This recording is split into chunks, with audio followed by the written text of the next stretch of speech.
Imagine, just for a second, a world where your ultimate fantasy suddenly becomes your permanent, inescapable nightmare. We all have that digital world we dive into, right? To escape the mundane stuff. But what if one day it decides to pull you in and trap you? In this explainer, we're jumping straight into an incredibly chilling story called No Respawn. We'll explore how a simple afternoon of gaming mutates into a desperate, terrifying fight for survival where, well, the game literally plays you. Okay, let's dive into this. Time will never advance. Not one heartbeat, not one tear. Man, that chilling quote perfectly sets the stage for the sheer terror we're about to unpack. I want you to imagine your absolute favorite form of escapism. Got it? Now imagine it suddenly locking its jaws around you, becoming a deadly trap where the real world you know simply ceases to exist. Section 1. The Ultimate Escape, a relatable reality. We start off with 5 incredibly relatable guys: Arjun, Rohan, Kabir, Samir, and their friend. For them, that final school bell ringing isn't just the end of the day, it's literally like a prison gate unlocking. To these guys, studying and school just an optional side quest. They truly believe that real life only begins the second they walk through their front doors. And it makes total sense why they feel that way. Look at their mundane reality. It's filled with crumpled math homework tossed straight in the trash, abandoned warehouses, and dreary apartment blocks where the paint is peeling off like dead skin. But then, you contrast that with these impossible worlds. We're talking video games offering flying dragons soaring over ruined kingdoms, forgotten temples, and legendary weapons just waiting to be claimed. The choice is a no-brainer, right? For them, the real world is a massive chore. But games? Games actually reward your curiosity. Section 2. A Stranger's Warning, The Anomaly. Suddenly, on the walk home, things shift. The everyday noise just vanishes. A cold wind hits out of nowhere. Dogs stop barking. Birds disappear from the sky. The rumble of traffic completely fades away until nature goes totally, terrifyingly silent. And out of this unnatural silence, a stranger bursts from a nearby alley. He's absolutely terrified. His clothes are shredded to pieces, his feet are bleeding right through his torn shoes, and he keeps looking back over his shoulder like some invisible threat is right on his heels. He crashes hard into Arjun, shoving a completely featureless, pitch-black optical disc into his hands. No label, no logo, it doesn't even reflect light. The man grabs Arjun by the shoulders, shaking violently, and whispers this desperate warning, "Don't choose." Then, the color completely drains from his face as he stares at something the boys can't even see, and he just bolts, vanishing into the silence.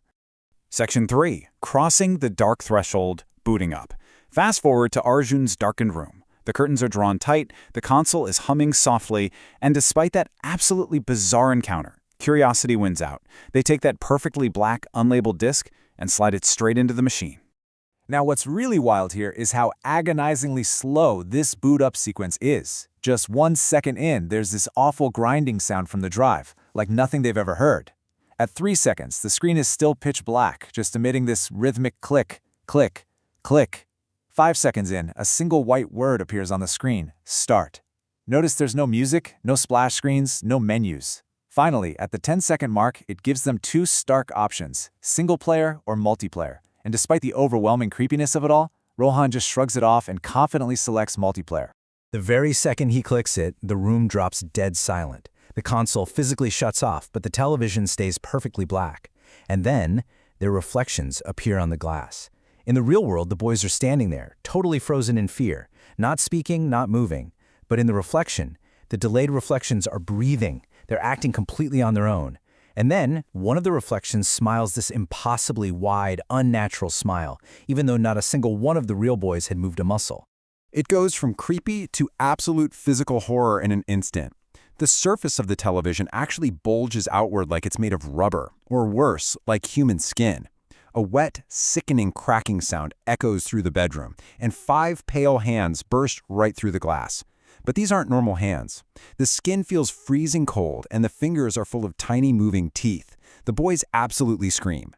Dozens of these hands just erupt from the rippling black screen. They grab the boys by the wrists, by their throats, their faces. Light bulbs in the room literally explode. You can hear bones cracking as they are physically and violently ripped from their reality, their screams entirely dissolving into digital static.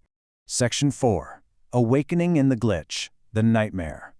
Arjun wakes up, and the pain actually has weight to it. He opens his eyes to a completely surreal, upside-down reality. The sky above them isn't a sky at all. It's an endless ceiling of cracked glass underneath this swirling ocean of black clouds and massive blinking crimson moons. Upside-down mountains float in the air. Tree roots are actively dripping blood right into the open space. And way off in the horizon, this enormous entity shifts heavily behind the clouds.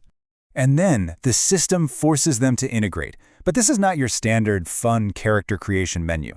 Step 1 is system initialization, with these translucent blue screens suddenly materializing in front of them.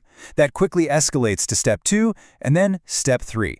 Violent physical mutation, as unique abilities are brutally assigned. Glowing symbols literally carve themselves into Arjun's forearm from the inside out. Kabir collapses in pure agony. Black veins spread like a web across Rohan's eye, and Sameer's shadow terrifyingly detaches itself from him completely before snapping back into place. They are being forcefully, physically rewritten by the game's code. Section 5. The Developer's Ultimatum. Permanent Death. The air around them fractures into thousands of floating digital squares, and a figure starts assembling itself, piece by piece. This entity is heavily glitching. It's missing textures. It has exposed polygons. Its face constantly fails to load properly, rapidly shifting between human features, featureless blanks, and dozens of overlapping faces. And every single step this thing takes makes the floating mountains fold and the cracked sky scream. Its voice echoes with hundreds of corrupted versions of itself talking at once. Its mouth extends way beyond the physical limits of its face. It just stares down at the boys and says, "I am the developer." The staccato, emotionless way it speaks makes this villain feel so physically present and utterly terrifying. So the crucial point is the set of inescapable rules this entity lays out. And trust me, every single one of them is a nail in their coffin. Completion is mandatory. Death is permanent. There are no administrators to cry to for help. And the absolute worst part? There are no bugs, only undocumented features. The developer laughs, and it sounds like thousands of computers crashing simultaneously, declaring that this horrific, bleeding landscape is now the only real place they can ever touch again. When Kabir understandably starts panicking about their families, the developer reveals the ultimate psychological terror. A single image appears floating in the air, showing Arjun's bedroom back home. The boys are frozen, halfway disappearing into the television screen. Every single dust particle hangs totally motionless in the air, and the clock on the wall displays exactly 6:17 p.m. The second hand is completely still. Time in the real world is permanently frozen at the exact millisecond they selected multiplayer. The developer looks down at them with completely empty eyes. Time will remain forever waiting, it tells them, until every one of you clears this game, or until the last player dies. And right as it drops that devastating ultimatum, this heavy, hungry breathing starts echoing behind the boys. The ground beneath them begins to tremble.